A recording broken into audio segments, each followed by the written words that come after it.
भवभीतिभेदनं सुखसम्पत्करुणानिकेतनं व्रतदानतपक्रियाफलं सहजानन्दगुरुं भजे सदा। वर्णिवेशरमणीयदर्शनं मन्दहास्यरुचिराननाम्बुजं पूजितं सुरनरोत्तमे मुदा धर्मनन्दनमहं विचिन्तये। त्वं सुकान्तं कान्तं त्वं कान्तं सर्वदुर्गतं त्वं गते द्वेगदेवत्वं त्वं वन्दे भक्तिकासुतं।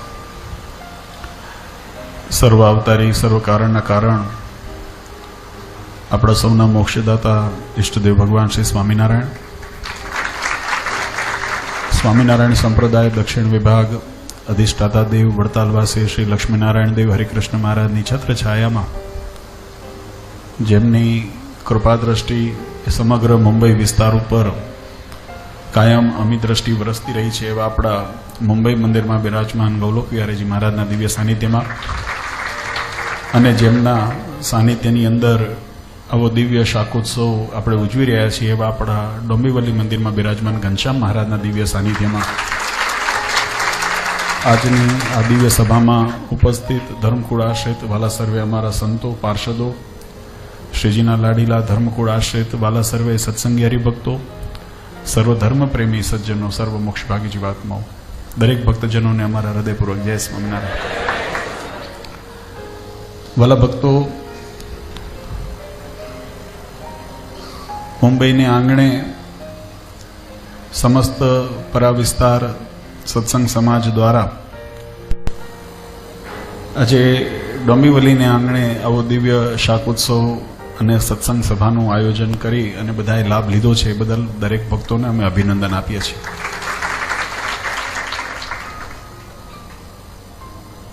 આ પ્રસંગ, આ ઉત્સવ એ આપણા સૌ માટે મનન અને વિચાર કરવા જેવો ઉત્સવ છે. વિચાર અને મનન એટલા માટે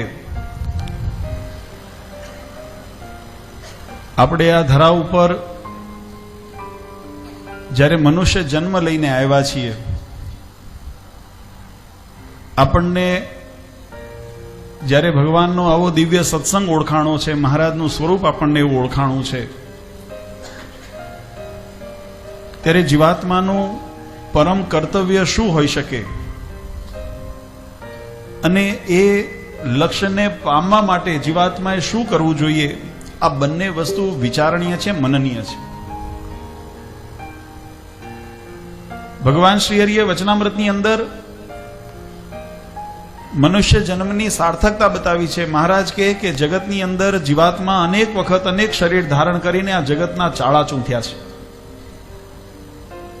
પણ જ્યારે એને મનુષ્ય દેહની પ્રાપ્તિ થઈ છે, જ્યારે એને આવા સરસ સુંદર સત્સંગનો યોગ થયો છે,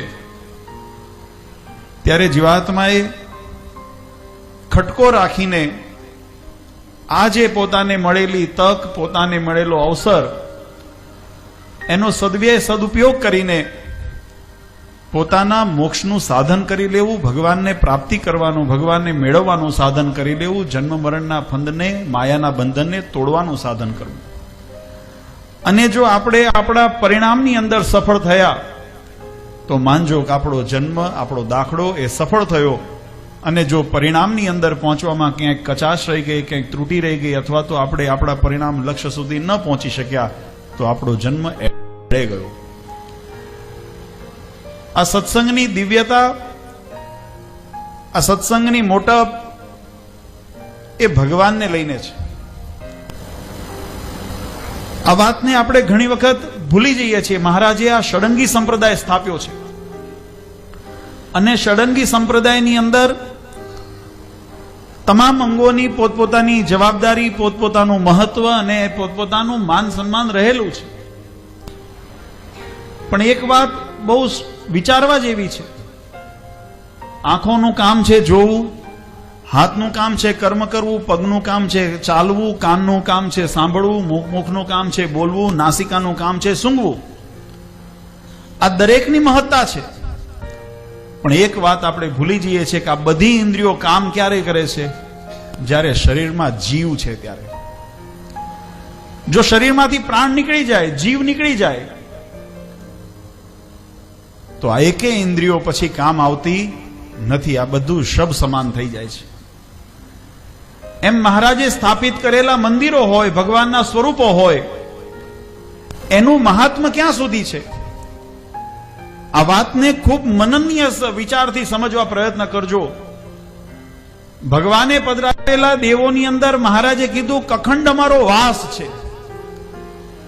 મહારાજે કીધું અક્ષરધામની અંદર રહેલું સ્વરૂપ, અને આ મંદિરોની અંદર અમારે પધરાવેલા જે દેવો એની અંદર રંજ માત્ર એક રહી બરાબર પણ એમાં ફેર નથી. એમ નિશ્ચિત અમારું સ્વરૂપ જાણજો, અમે અખંડ એમાં રહ્યા છીએ. પણ એ દૈવત્વ એ મૂર્તિમાં ક્યાં સુધી રહે, આ વાતનો પણ વિચાર કરવા જેવો છે. કારણ કે ભગવાન એ પોતાની ઈચ્છા કરીને સ્વતંત્ર છે, પણ મારા તમારા બાંધ્યામાં ત્યારે આવે કે આપણે પરમાત્માને એવા બાંધતા, એવી ભક્તિ કરતા ને એવો પ્રેમ કરતા શીખ્યા હોઈએ ને એવા શરણે થતા શીખ્યા હોઈએ. ભગવાને કીધું કે અમે ભક્તાધીન છીએ, અમે ભક્તને પરાધીન રહીએ છીએ. ભક્તનો ભાવ જોઈને અમે એના ભાવને પૂર્ણ કરવા. આ તો કેવળ મૂર્તિની વાત થઈ. મહારાજે વચનામૃતમાં તો એ લખ્યું કે ભક્તોના ભાવ પૂર્ણ કરવાને માટે આટલા અનંત બ્રહ્માંડો છે, એની અંદર જે બ્રહ્માંડમાં જેવા સ્વરૂપે જે રીતે અમારે જેવા ઐશ્વર્ય સહિત દર્શન દેવાની અમારી ઈચ્છા થાય એવા સ્વરૂપે એ બ્રહ્માંડમાં એવા રૂપે અમે ભક્તને ભાવને પૂર્ણ કરવા દર્શન દઈએ છીએ. આવું વચનામૃતમાં મહારાજે લખ્યું. જો એ ભક્તના ભાવને પૂર્ણ કરવા માટે એ કોઈ પણ બ્રહ્માંડની અંદર કોઈ પણ સ્વરૂપે દર્શન દઈ શકતા હોય તો આપણા મંદિરની અંદર તો મહારાજ હાજરા હજુર કહીને ગયા છે કે અમે રહ્યા છીએ. પણ એની પાછળનો હેતુ સમજવા જેવો છે. મહારાજ કે ભક્તના ભાવને પૂર્ણ કરવા માટે. મહારાજે વચનામૃતમાં ત્યાં સુધી લખ્યું કે આ જગતની અંદર પણ ભગવાનને જો પ્રગટ થવાનું જો કોઈ કારણ હોય તો એ કેવળ ધર્મનું સ્થાપન અને અધર્મનો નાશ એટલું નથી. એ ભગવાન કરે છે. વચનામૃતમાં મહારાજે આ વાત સમજાવી કે ભગવાન ધર્મનું સ્થાપન કરે છે, અધર્મનું ઉચ્છેદન કરે છે, પણ સાથે વિશેષ ભગવાન ભક્તોના લાડને ભાવને પૂર્ણ કરે છે. અને એટલા માટે મહારાજ આ ધરા ઉપર મનુષ્યત્વનું ધારણ કરતા હોય છે. એટલે ભગવાનને રાખ્યાનો જો કોઈ માધ્યમ હોય ને તો એ આપણા હૃદયનો ભાવ છે. અને ભાવ કેમ પ્રતીત થાય? આ હું 6 અંગની વિશેષતા મારલા વલગ તો સમજાવું છું કે ભગવાન મંદિરની અંદર અખંડ બિરાજે, પણ ક્યારે બિરાજે કે આપણો ભાવ શુદ્ધ હોય ત્યારે. ભગવાન શાસ્ત્રની અંદર મહારાજ કે શાસ્ત્ર અમારું સ્વરૂપ છે, વાંગ્મય અમારું સ્વરૂપ છે, વાણી સ્વરૂપ છે. પણ એ શાસ્ત્રની અંદર ભગવાનપણાની પ્રતીતિ ક્યારે રહે કે જ્યારે એના વચનની અંદર આપણે વિચારીએ, એના વચનની અંદર અનુસરીએ, એના વચનને ધારીએ. મહારાજે ગરડા પ્રથમના 30મા વચનામૃતમાં તો બહુ સુંદર વાત સમજાવી. મહારાજ કે આ જગતની અંદર દીનાનાથ ભટ્ટે મહારાજને પ્રશ્ન કર્યો છે કે આ જગતની અંદર જીવાત્માને અનેક પ્રકારના ઘાટ થાય છે, ઘણા ઘાટ તો મોટા થતા હોય પણ એનો દંશ બેસતો નથી હૃદયને વિશે, અને ઘણા કદાચ નાના ઘાટ થયા હોય. ઘાટ એટલે સંકલ્પ વિકલ્પ, મનમાં એવા સંકલ્પ વિકલ્પ થતા હોય, એનો દંશ હૃદયમાં બેસી જાય છે. એની પાછળનો હેતુ શું, કારણ શું છે એની પાછળનું, અને એમાંથી નિવૃત્ત થવાનો ઉપાય શું છે? આ 2 પ્રશ્નો દીનાનાથ ભટ્ટે મહારાજને પૂછ્યા છે. ત્યારે મહારાજે એનો બહુ સુંદર ઉત્તર કર્યો છે. વિસ્તારથી વાત મહારાજે વચનામૃતમાં સમજાવી છે, પણ સંક્ષિપ્તમાં સમજીએ. આપણો મુખ્ય હેતુ છે જીવ. જેમ શરીરમાં જીવની કિંમત છે, એમાં સંપ્રદાયની અંદર ભગવાનની ભગવાનપણાની કિંમત છે. આપણે એ ધ્યાનમાં રાખીને આ ઉત્સવ કરીએ છીએ. આ ઉત્સવ દિવ્ય કેમ છે? કારણ કે એમાં ભગવાનપણાનો ભાવ રહેલો છે. આ 6 અંગનું મર્યાદા કેમ મહાત્મ્ય સમજાય છે? કારણ કે એનો સંબંધ પરબ્રહ્મ પુરુષોત્તમ નારાયણ સાથેનો છે. મહારાજે એનો બહુ સુંદર ઉત્તર બતાવ્યો. મહારાજ કહે કે ઘણી વખત આપણા જીવનની અંદર 3 ગુણ પ્રધાનપણે વર્તતા હોય, રજોગુણ, સત્વગુણ ને તમોગુણ. મહારાજ કે તમોગુણ જ્યારે પ્રધાનપણે વર્તતો હોય ને કોઈ ઘાટ થયો હોય ને ત્યારે સુષુપ્તિ જેવી અવસ્થા હોય, એટલે એ ઘાટ જલ્દી હૃદય ઉપર દંશ ન બેસાડે, એની દ્રઢીકરણ ન થાય. કારણ કે આવેશમાં નિર્ણય લીધો છે, આવેશમાં સંકલ્પ થયો છે. આવેશ ઉતરી જાય તો વળી પાછો સંકલ્પ ઓસરી પણ જાય, એ દ્રઢીકરણ ન થાય.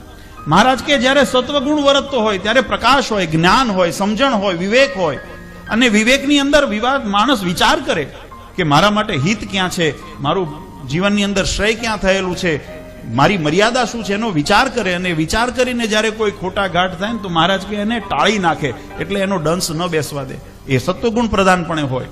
પણ મહારાજ કે જ્યારે રજોગુણ પ્રધાન હોય એટલે માન, મોટપ, જ્યારે એ પ્રધાન હોય ને ત્યારે માણસ વિવેક શૂન્ય થઈ જાય છે.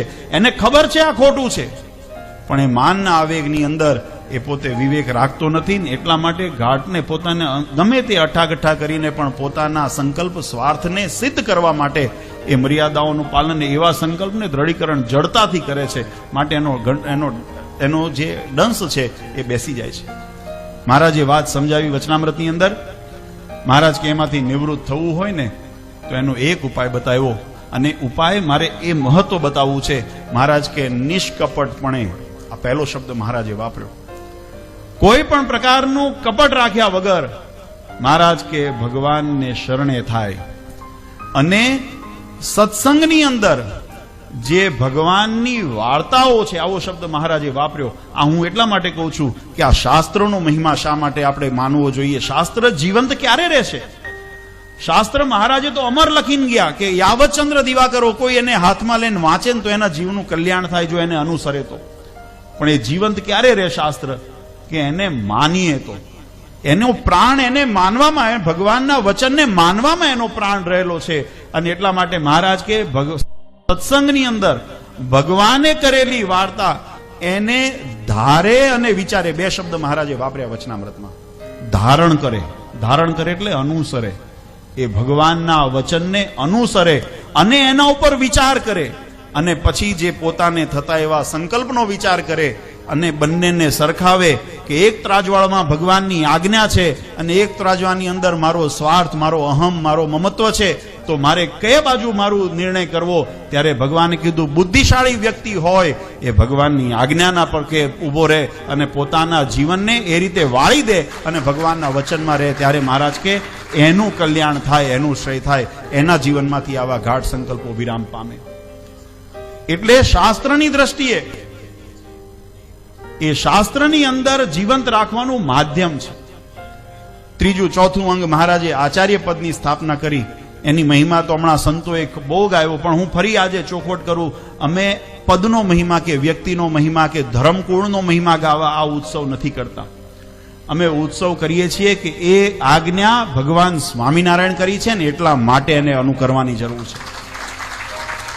જીવાત્માને ધર્મ માર્ગમાં રખાવી અને ધર્મ માર્ગને પ્રોત્સાહન આપે, ભક્તિ માર્ગની પુષ્ટિ થાય, એના માટે મંત્ર દીક્ષા વગેરે જે જીવાત્માને ન્યાલ કરી શકે, એને જીવનની અંદર એક નવો માર્ગ આપી શકે, એટલા માટે મહારાજે પણ આમાં કેવું છે કે માનો તો એ બધું થાય. અને ત્રીજું મહારાજે સંતોનું અંગ બનાવ્યું. એમાં પણ મહારાજે વચનામૃતમાં ઠેર ઠેર એવા શબ્દો વાપર્યા કે ભગવાન અને ભગવાનના સંત. એ ભગવાનના વિશેષણ શા માટે વાપર્યું? આ વાતને સમજવા જેવી જરૂર છે. માત્ર વાણી વેશથી જ આપણે ભગવાનના નથી થતા. આપણા જીવનની અંદર એ ઉદ્ગાર ક્યારે નીકળે? આજે તિલક ચાંદલો કર્યો, ગળામાં કંઠી બાંધીને કદાચ આપણે એમ કહીએ કે અમે સત્સંગના સત્સંગી છીએ, ભગવાનના સત્સંગી છીએ, તો એટલું પર્યાપ્ત નથી. આપણા જીવનની અંદર આપણે આત્મચિંતન કરીને એનું દ્રઢીકરણ કરવું પડશે કે ભગવાને જે હેતુ માટે મને દેહ આપ્યો છે, ભગવાને જે મને આજ્ઞા કરી છે, અને એ આજ્ઞાની અંદર મારું વર્તન કેવું છે એને અનુસંધાન રાખશું ત્યારે સત્સંગી થશું. મહારાજ કે નહીતર અમે ગુણ બુદ્ધિ વાળા જાણીએ છીએ પણ અમે એને સત્સંગી જાણતા નથી. આ વાત સમજી રાખવા જેવી છે. એટલે જે અંગો મહારાજે નિર્માણ કર્યા છે એની પાછળનો ભાવ એ ભગવાનની સાથે જીવાત્માનું જોડાણ થાય, ભગવાનનો મહિમા સમજાય, અને એ જ ભાવ આવા ઉત્સવનું કારણ પણ એ છે. મહારાજે લખ્યું કે અમે આવા ઉત્સવ કરીએ છીએ એની પાછળનો હેતુ એ જ છે કોઈ મુમુક્ષુ અજાણ્યો એ આ સત્સંગની અંદર આવે અને ભગવાનનો અહોભાવ લઈને જાય, ભગવાનમાં હેત કરી દે તો એ જીવાત્માનો બેડો પાર થઈ જાય. લોયાની અંદર 200 વર્ષ પૂર્વે, જો કે કથાઓ આપણે ઘણી વખત સાંભળી છે એટલે પુનઃ એનું વિસ્તારથી વર્ણન નથી કરતો, પણ એ વાત આપણે સૌ જાણીએ છીએ કે સુરાખાચરને ત્યાં જે રીતે પ્રસંગ બન્યો અને સુરાખાચરે જે સંકલ્પ કર્યો કે મહારાજને અર્થે અમારે આ અડધી લક્ષ્મી વાપરવી, અને પછી એમ સંકલ્પ થયો કે બધી લક્ષ્મી ભગવાનને અર્થે વાપરવી, અને તમામ એ પોતાની સદલક્ષ્મીનો વ્યય કરીને ભગવાનને રાજી કરવા મહારાજે લોયાની અંદર એ શાકોત્સવ કર્યો. આ પરંપરાની અંદર સંતો પણ ઘણી વખત કથામાં કહે છે, અને આપણે પણ કથાના માધ્યમથી ઘણી વખત સાંભળી છે કે આમાં કિંમત ભોજનની નથી, આમાં કિંમત એ પરમાત્માને યોગની છે. આ વસ્તુને સમજો. તમે કેવી મોટી સભા કરો છો મહત્વનું નથી, એ સભામાં તમે શું પીધું એ મહત્વનું છે. અને જો તમે ખરેખર, મને એક જણાએ કીધું, આ વાતને એટલા માટે કરવી પડે કે ખોટી ગેરસમજણો ઊભી ન થાય. હું વર્ષોથી મુંબઈ આવું છું કદાચ ઘણાનો જન્મ પણ નહીં હોય, સત્સંગમાં સ પણ નહીં આવડતો હોય, ત્યારથી હું સત્સંગમાં સેવા કરું છું. અને હું વર્ષોથી મારા દાદા નરેન્દ્ર પ્રસાદજી મહારાજ, આનંદ પ્રસાદજી મહારાજના વખતથી મેં સત્સંગને નજીકથી જોયો છે અને અનુભવ કર્યો છે.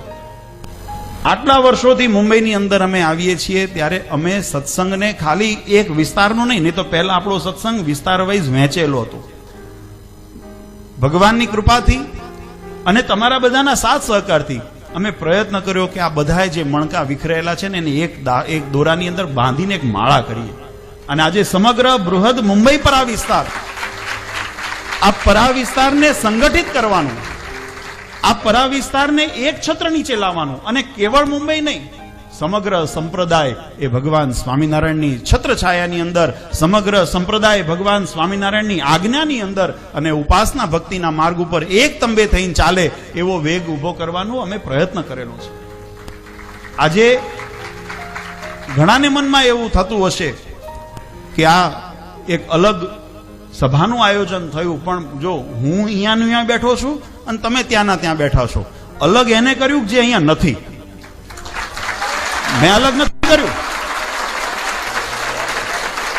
આ વર્ષોની પરંપરા પ્રમાણે અમે તો દરેક જગ્યાએ સત્સંગને જોડવાનું જ કામ કર્યું છે, ભગવાનના સિદ્ધાંતમાં જોડવાનું કામ કર્યું છે, ભગવાનના સ્વરૂપની નિષ્ઠા દ્રઢ કરાવી છે. અમે ક્યારેય નથી કીધું અમારામાં જોડાજો. આજે પણ ફરી કહું છું કે કદાચ તમને એમ લાગે કે નુગેન્દ્ર પ્રસાદજીમાં આટલા અવગુણ છે, મહેરબાની કરીને અમારી સાથે ન હેત કરશો, અમને એ સ્વીકાર્ય છે, પણ એટલું ચોક્કસ કરજો કે ભગવાનની આજ્ઞા ન લોપાય અને જે લોપતા હોય એનો સંગ ન કરશો.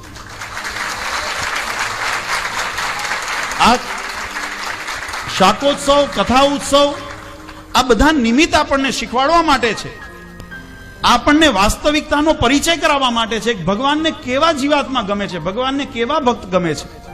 આપણે વાતો કરીએ કે મહારાજના વખતે ગોપાળાનંદ સ્વામી આવા હતા, બ્રહ્માનંદ સ્વામી આવા હતા, મુક્તાનંદ સ્વામી આવા હતા. એમાંથી કોઈએ પ્રાઇવેટ સંસ્થાઓ નથી કરી, એમાંથી કોઈએ ભગવાનની આજ્ઞાને વિરોધ કર્યો નથી, એમાં કોઈએ મહાસભા બોલાવીને આચાર્ય ભગવાનને પદભ્રષ્ટ કર્યા નથી. તમે કોનો વાદ લો છો? તમે શું વાદ લો છો? એના નામ પાછળ પોતાને મનાવવા પૂજાવાની જે પ્રવૃત્તિઓ અત્યારે કરી રહ્યા છો અને સત્સંગને અવળે માર્ગે દોરી રહ્યા છો, એનાથી સાવધાન થવાની જરૂર છે. આજના પ્રસંગે મારે કેવળ બે વાત, વધારે સમય નથી લેવો. કથા વાર્તા આપણે કરીએ છીએ, કાયમ કરતા હોઈએ છીએ, અને હું કાયમ કહું છું કે હવે જમ્યા બહુ, હવે પચાવવાની જરૂર છે. આમાં બે પ્રકારના વ્યક્તિઓ કથામાં આવતા હોય છે. આ પણ એક મર્મની વાત છે, સમજવાની વાત છે. જે કથા શ્રવણ કરવા આવતા હોય એમાં ઘણા વ્યક્તિ કથાને વળગે છે. કથામાં જે ભગવાનના ચરિત્રો, જે મેં મહારાજે કીધું ને કે ભગવાનની વાર્તા એને ધારે અને વિચારે, એટલે ઘણા ભગવાનની વાર્તાને, ભગવાનની કથાને, ભગવાનના ઉપદેશોને, આજ્ઞાઓને એને વળગે છે, એના જીવનમાં દ્રઢીકરણ થાય છે. અને ઘણા વક્તાને વળગે છે. એ વક્તાને વળગનારા ગાડેરિયા પ્રવાહમાં જાય છે. મારી તમને એ ભલામણ છે, વક્તાને ન વળગશો, ભગવાનના વચનને વળગજો. આ વાતને જીવનમાં મર્મ કરીને રાખજો. અને જો ભગવાનની વાતને વળગ્યા, કારણ કે ઉદ્ધાર એની વચનમાં છે, એની આજ્ઞામાં છે, અને કલ્યાણ એમને જ કરવાનું છે. અમે અટામણ એકે કામ આવવાના નથી. અમે કાલે કદાચ કમોતી સૂજે અને તમને અધર્મનો માર્ગ પ્રેરવા જ્યારે આજ્ઞા કરીએ ને, તો તે દિવસે મહારાજે કીધું કૃતજ્ઞ જાણી એવા સેવક રામનો સંગનો ત્યાગ કરો, કારણ કે અમે ભગવાને મૂકેલો ભરોસો તોડ્યો છે.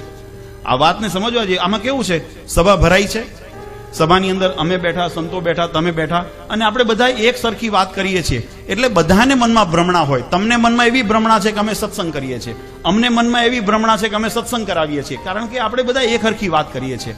ખબર ક્યારે પડે કે જ્યારે અમે અમારી વાતથી, અમારા જે જવાબદારી છે એનાથી ભટકીને અમારા સ્વાર્થ માટેના ઉપદેશ, અમારા વિચાર, મંતવ્યો, અમારા અંગત વિચારો ભગવાનના વચન કરતા મોટા જે દિવસ બતાવીએ તે દિવસ માનજો અમારામાં ખામી છે. અને તમે જે દિવસે ભગવાનના વચન મૂકી, કથાને મૂકીને વક્તાને વળગી અને તમે જ્યારે એની ખોટી વાતને સત્ય માનો, તે દિવસ માનજો તમારામાં ખામી છે. આ વાત જીવનની અંદર સમજી રાખવા જેવી છે. આ સત્સંગની શુદ્ધતા ત્યારે જ થશે. મહારાજે કીધું અણિશુદ્ધ કરીને અમારે જીવાત્માને અમારા ધામમાં લઈ જવો છે. તો અણિશુદ્ધ ક્યારે થવાશે? કે જ્યારે ભગવાનમાં ભરોસો કરતા શીખશું, ભગવાનમાં વિશ્વાસ કરતા શીખશું.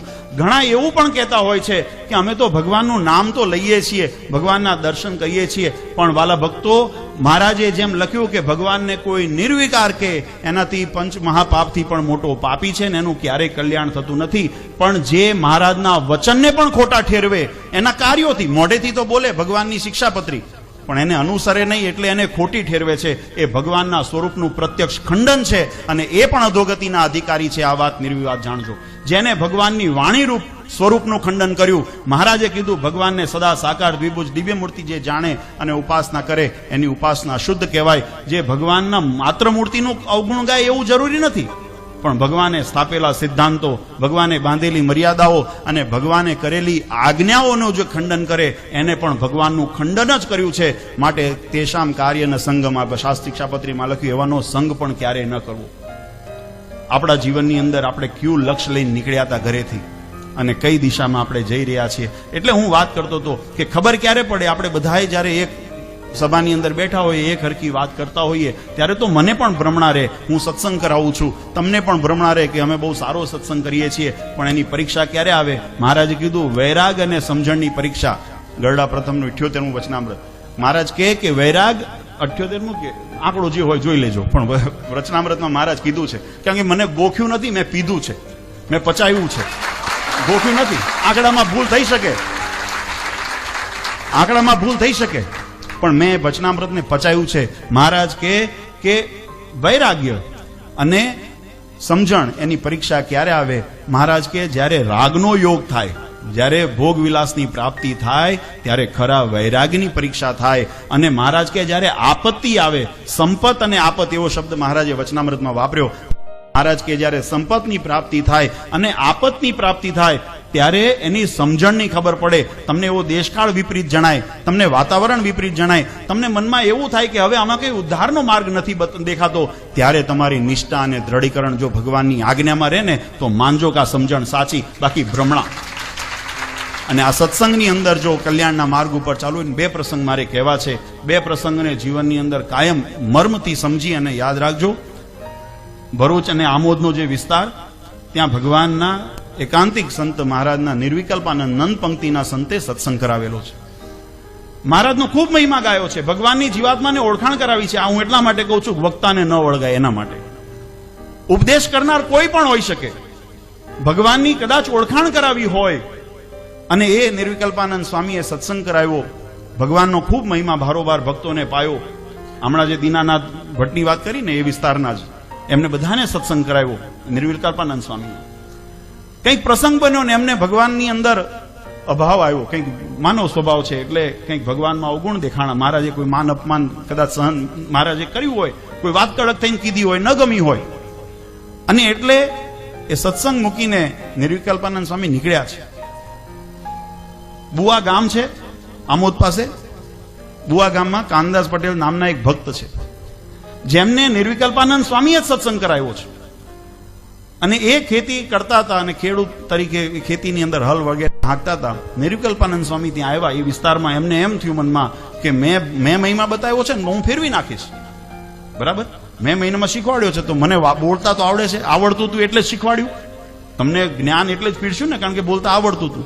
તો હવે જ્યારે મને બોલતા આવડે છે તો અને લોકોને મારામાં વિશ્વાસ છે, જ્યારે હું આમ કહેતો હતો તો આમ જોયું, હવે આમ ઊંધા ચશ્મા પહેરાવીશ તો આમે જોશે. એટલે એમને એમ કે આ બધું માનશે સત્સંગ. એટલે જઈને એમને ત્યાં વાત કરી કે મહારાજનું તો માથું ફર્યું છે. ત્યારે કાનદાસ પટેલે એ હાથમાં ખરપડી જે હતી એ લીધી ને સ્વામી સામે ઉગામી, સ્વામી મર્યાદામાં રહેજો. સ્વામિનારાયણ ભગવાનનું માથું નથી ફર્યું, માથું તમારું ફર્યું છે, બાકી ભગવાન સર્વોપરી ભગવાન છે. આ ક્યારે શક્ય બને? આ ક્યારે શક્ય બને કે જેના દ્વારા સત્સંગના પિયુષ પીધા. તમે પિયુષ કયા પીધા? તો ભગવાનના ગુણ પીધા છે.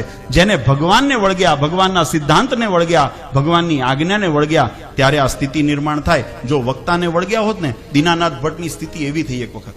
એ વક્તાને વળગ્યા હતા અને એટલા માટે પહેલી ભ્રમણા ઊભી થઈ, એમને ભગવાનનો અભાવ આવ્યો અને પ્રસંગ બહુ લાંબો છે. પણ પછી દીનાનાથ ભટ્ટને જ્યારે સમજણ આવી કે ના અમારી ભૂલ હતી અને ભૂલથી વાલા ભક્તો ઘણી વખત હમણાં સ્વામી કીધું ને, બોલ્યા ફરાય નહીં, પણ એવું ક્યારે બને?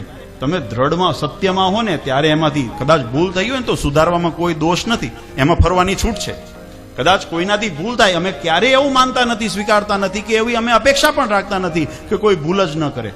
માનવ માત્રના જીવનમાં ભૂલો થતી હોય, પણ સમજુ વ્યક્તિ એ છે કે પોતાની અંદર રહેલી ભૂલને સુધારવા પ્રયત્ન કરે, એને પ્રોત્સાહન આપવા પ્રયત્ન ન કરે. કોઈના જીવનની અંદર કોઈ ત્રુટિ ઉણાપ રહી ગઈ હોય તો એને સુધારવા પ્રયત્ન કરે.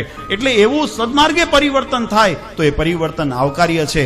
આમાં કેવું થાય, ઘણા અમારો પાછા વાદ લે કે મારા શ્રી આવું કરે છે એટલે અમે આવું કરીએ. એટલે ભલા માણા, માનો કે મેં દારૂ પીધો, તારે પીવો જરૂરી છે? કદાચ કોઈ સંગ થાય, મિત્રતા થાય, એક જણાએ દારૂ પીધો હોય તો એને છોડ્યો, એ સદમાર્ગે પરિવર્તન થયું. એ કયું માર્ગે પરિવર્તન થયું? ઉન્નતિના માર્ગે. એ દારૂ પીતો હતો, વ્યસની હતો, એને વ્યસનનો ત્યાગ કર્યો. અને બીજો એની દેખાદેખી, એ પહેલા પીતો હતો ને એટલે હવે હું પીવું છું એવું કરીને ચાલુ કરે તો એ પતનના માર્ગ ઉપર. એટલે આવી ખોટી કોમ્પિટિશનમાં, ખોટી સરખામણી કરીને પોતાના ઉઠાને સાચું કરવા પ્રયત્ન ન કરવો. જે ભગવાનને ચીંધેલો માર્ગ છે, સદા, હમણાં ભનુ ભગતે બહુ સરસ વાત કરી કે ભગવાનની આજ્ઞા સદાકાળ શ્રેય કરતા છે. ચાહે કોઈ પણ પરિસ્થિતિ હોય, કોઈ પણ ભગવાનની આજ્ઞા છે, એ આજ્ઞા જ કાયમ કલ્યાણની કરતા છે. એટલે એને વળગીને રહેવું. એ નિર્વિકલ્પાનંદ સ્વામીને એ કાનદાસ પટેલે પાછા વાળ્યા છે. સ્વામી આ નહીં. અને એક બીજો પ્રસંગ, મહારાજના સમકાલીન સમયનો પ્રસંગ. મહારાજ મુક્તાનંદ સ્વામી જ્યારે રામાનંદ સ્વામી પાસે મહારાજે જ્યારે દીક્ષા ગ્રહણ કરી, ગાદીની ધર્મધુરા જ્યારે રામાનંદ સ્વામીએ સોંપી, આ બધું વિચારવાનું એટલા માટે બને. આમ તો કથામાં ઘણી વખત સાંભળીએ છીએ, પણ આપણા જીવનમાં ઉતર્યું કેટલું એ ચકાસવાનું છે. રામાનંદ સ્વામીએ નિર્ણય કર્યો કે મારે મારી પછી મારા ઉત્તરાધિકારી તરીકે આ નીલકંઠ વર્ણીને મારે ગાદીએ બેસાડવા છે. અને રામાનંદ સ્વામી સદગુરુવર્ય જ્યારે નિર્ણય કર્યો ત્યારે બધાએ આનંદ થયો. દાજ્યું કોણે? રઘુનાથ દાસ. કોણે દાજ્યું? રઘુનાથ દાસને. અને મહારાજે કીધું કે આ જતે દિવસ વિમુખ થવાનો છે. અને એ હકીકત બની કે વિમુખ થયો. એને નહીં તો મુક્તાનંદ સ્વામીના પહેલા, એટલે રામાનંદ સ્વામીના દીક્ષિત સાધુ હતા, ભગવાન સ્વામિનારાયણ કરતા મોટા હતા. પણ રામાનંદ સ્વામી જે દિવસ નિર્ણય કર્યો કે આ નીલકંઠવાણીમાં મારું મન બેસે છે, તો બધાએ સ્વીકાર્યું. અને જેને ન સ્વીકાર્યું તો એ રઘુનાથ દાસે જયારે સંપ્રદાયનો ત્યાગ કર્યો, એમ તો ઘણા નીકળ્યા, રોળાનંદ નીકળ્યા, લોટિયા નીકળ્યા, હરભાઈ વાલભાઈ નીકળ્યા, ઘણા બધા નીકળ્યા. આ બધાએ જયારે નીકળ્યા એની પાછળ સત્સંગ સમાજ ખેંચાણો નહીં અને ભગવાન સાથે જોડાઈને રહ્યો. ત્યારે આ સંપ્રદાયની આ આપણે સ્વરૂપ આપણે જોઈએ છે. આ વાતને વિચારજો. આપણે સત્સંગને જો પીવા આવ્યા હશું, મોક્ષ કરવા, કલ્યાણ માટે આવ્યા હશું, તો ફરી કહું છું કે કોઈ પણ પ્રકારના પ્રલોભન વગર, કોઈ પણ પ્રકારના માન વગર, કોઈ પણ પ્રકારના, મહારાજે જે શબ્દ આપ્યો, નિષ્કપટ થઈને ભગવાનને શરણે થવું પડશે. અને કોઈ પણ પ્રકારે ભગવાનની આજ્ઞા મન કર્મ વચનને ન લોપાય. નહીં તો મહારાજે તો ત્યાં સુધી લખ્યું, મહારાજ કહે કે દર્શનનો પણ લોભ ન રાખવો ને ભગવાન કેમ કરવું, વચનામૃત. મહારાજે ત્યાં સુધી લખ્યું કે દર્શનનો પણ લોભ ન રાખવો. નહીં તો દર્શનનો તો મહારાજની પ્રાપ્તિ થાય ને, દર્શન થાય, આંખો પ્રાપ્તિ હોઈ શકે. પણ મહારાજ કે આજ્ઞા વિરુદ્ધ જો થતી હોય ને તો એનો દર્શનનો પણ લોભ રખાય નહીં. તો દર્શનનો ન લખાય તો બીજા કોઈ મમત્વ રાખી શકાય નહીં. આવું મારું માનવું છે. અને એ જ ભગવાને કીધું, આ જ મોક્ષનો સિદ્ધાંત છે ને આ જ મોક્ષનું સાધન છે. આપણા જીવનની અંદર એ દ્રઢ કરવા માટે આ ઉત્સવ કરીએ છીએ. અને અમને આનંદ એટલા માટે છે કે અમે જે સંકલ્પ કરી અને આટલા વર્ષોથી જે મહેનત કરતા હતા, પરમ પૂજ્ય આચાર્ય મહારાજશ્રીના આશીર્વાદ, પરમ પૂજ્ય માતુશ્રીના આશીર્વાદ અને ભગવાનની પરમ કૃપા કે આજે એ સત્સંગ એક તંબે અમે જે જોઈએ છીએ, આજે જે એમાં કેટલા છે જેને સત્સંગ વળગ્યો છે ને એ બધા અહીંયા બેઠા છે. જેને સત્સંગ નથી વળગ્યો એની ચિંતા નથી. બાકી દુનિયાને રાજી કરીને, દુનિયાના વખાણ કહીને મને એટલું આવડે છે. મને વધારે કદાચ જ્ઞાન નહીં હોય. કોઈને એમ લાગતું હોય કે લાલજી મહારાજને આ બધું ખબર નહીં હોય, પણ અમારે જાણવું નથી. મને બ્રહ્માનંદ સ્વામીની એક કડી યાદ છે કે જે મોઢે પાન ચાવ્યા હોય એ મોઢે કોલસા ન ચવાય, ન ચવાય, ન ચવાય. જે મોઢે દૂધ પીધા હોય એ મોઢે ખાટી છાશ ન ઉતરે, ન ઉતરે, ન ઉતરે. આ વાતને જીવનમાં દ્રઢ કરીને રાખજો. આપણે ભગવાન સ્વામિનારાયણને વર્યા છીએ અને એના થઈને રહેવું છે, એની આજ્ઞામાં. આમાં ઘણા એવું પણ અર્થ કરતા હોય છે કે મહારાજને સંતોનો મહિમા નથી, મહારાજને હરિભક્તોનો મહિમા, અને ભારો ભાર મહિમા છે. તમારો તર્ક જ ખોટો છે. કહો તો અમે દંડવત કરીએ તમને, જાહેરની અંદર કરીએ, અમને જરાય એમાં નાનપ નથી. આ અમારા હૃદયનો ભાવ છે, પણ અમે તમારું અહિત થતા જોઈ શકતા નથી. તમને પચતું નથી એટલે અમારે ના પાડવી પડે છે, આ ન કરશો. જો તમે પચાવી શકતા હો, તમારામાં એ સામર્થ્ય હોય અને પચાવી શકતા હો, તો પ્રેમથી તમે માન સન્માન ને યશ ગાળતા, તમારી ગવાય એમની ના નથી. પણ તમને માનનો ઘમંડ અહંકાર જ્યારે ચડી જાય ત્યારે તમારું અહિત જોઈએ છીએ, એટલે અમે ખંખેરતા રહીએ છીએ કે ભઈલા આ ધૂળ ન ચડવા દેશો. એ અમારી જવાબદારીમાં આવે છે ને એટલા પૂરતું, બાકી એનો કોઈ અવળો અર્થ કરશો નહીં. મહારાજે બનાવેલું ષડંગી સંપ્રદાયનું માળખું એ તમામ અંગ એકબીજાના પૂરક છે. એક અંગ ન હોય તો સંપ્રદાય અધૂરો થઈ જાય. મહારાજે નિર્માણ કર્યા છે તો સમજીને જ કર્યા છે, પણ મેં કીધું એમ એના પ્રાણ સમાન કોણ છે તો કે ભગવાન અને ભગવાનની આજ્ઞા. જે એ વચનને વળગી રહેશે એ સંપ્રદાયનું અભિન્ન અંગ છે. જે એ વચનની બહાર વર્તતો હોય, એ શિક્ષાપત્રીમાં મહારાજે કીધું એ અમારો નથી. પછી ભગવા વેશમાં હોય તોય ભલે, ગ્રહસ્થના વેશમાં હોય તોય ભલે, અમારા ધર્મકુળના વેશમાં હોય તોય ભલે. ભગવાનની આજ્ઞા જે દિવસે અમે લોપીએ ને તમને આજ્ઞા કરીએ કે આ આજ્ઞા લોપજો, તે દિવસ માનજો કે અમારામાં અસુરી બુદ્ધિ આવી છે, પણ ભગવાનના વચન ખોટા થતા નથી. આપણે એ વચનને વળગવાનું છે. આ વાતને નિર્વિવાદ સમજજો. જો આને વળગીને રહેશો તો મને દેખાય છે કે આ સત્સંગમાં કાયમ સુખકરણ સુખકરણ સુખકરણ ભગવાનના જે શબ્દો છે એ સત્સંગની અંદર સુખ, શાંતિ અને સમૃદ્ધિ વધારશે. આપણા આત્મકલ્યાણ માટે આપણને ઉપયોગી થશે. પણ જો આ સમજણમાં કચાશ રહી ગઈ તો માનજો કે આપણે મોટું ખત્તા ખાશું. આ ભવસાગરને તરવો એટલો સહેલો નથી, ભગવાનને પામવા એટલા સહેલા નથી, અક્ષરધામની પ્રાપ્તિ એટલી સહેલી નથી. આપણે જે માયાના બંધનને તોડવા છે એ કાળા માથાનો માનવી શું દેવતાઓ માટે પણ શક્ય નથી રહ્યું એ માયાના બંધન અને આવરણમાંથી મુક્તિ મેળવી શક્યા હોય. તો આપણે તો કાળા માથાના માનવી છીએ. એટલે એ બળનો, એ હોશિયારીનો, એ પોતાની શક્તિનો ક્યારેય ગુમાન ન કરવું. આપણને તો એક જ વાત તારી શકે છે, એ ભગવાનની શરણાગતિ અને ભગવાનની આજ્ઞા પાલન, ભગવાનની ઉપાસના અને ભગવાનની શુદ્ધ ભક્તિ. આ પાંચવાના જે જીવનમાં દ્રઢ કરીને રાખશું તો ચોક્કસ આપણો બેડો પાર થશે. અને આ ઉત્સવ એના માટે નિમિત્ત છે.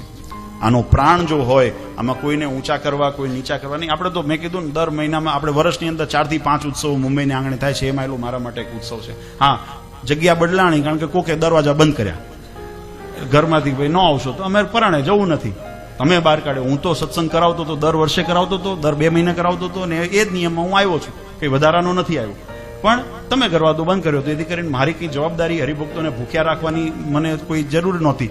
એટલે જ્યાં જગ્યા મળી ત્યાં અમે સત્સંગ કર્યો. અમારો હેતુ ભગવાન સાથે જોડવાનો છે, ભગવાનને કરવાનો છે. અને બધાને ભલામણી કરું છું, કાયમ હમણાં સ્વામીએ પણ ટકોર કરી છે, બધાએ જો પોતપોતાની મૌલિક ભાષાની અંદર પોતાની મૌલિકતાથી પોતાનો ભાવ રજૂ કરતા હોય, કદાચ કોઈને કોઈ શબ્દ, મારા પણ શબ્દ કદાચ કોઈને કડવા લાગ્યા હોય તો ફરી કહું છું, શબ્દ ન પકડશો, એની પાછળ રહેલો હાર્દ પકડજો, એની પાછળ રહેલો ભાવ પકડજો અને આત્મચિંતન કરજો. અમને બોલવાની તક જ શા માટે આપો છો? તમે અમને બોલવાની તક શા માટે આપો છો? તમને કડવું લાગે એવું અમારે બોલવું પડે. અમે એવી તમને ભલામણ કરીએ છીએ, હાથ જોડીને વિનંતી કરીએ છીએ કે જીવનને ભગવાનની ગમતામાં રહેજો, ભગવાનની આજ્ઞામાં રહેજો. તો અમારે ટકોર કરવાનો જ અવસર ના આવે, ક્યારે કોઈને ખંડન કરવાનું જ અવસર ના આવે. તમારી જો એવી તકેદારી હોય તો આપોઆપ સત્સંગની અંદર સુમેળ અને સુશાંતિને સત્સંગની અંદર વિકાસના કાર્યો આગળ વધી શકે. એટલે આપણો જે લક્ષ્ય છે એ ભગવાનને રાજી કરવાનો છે.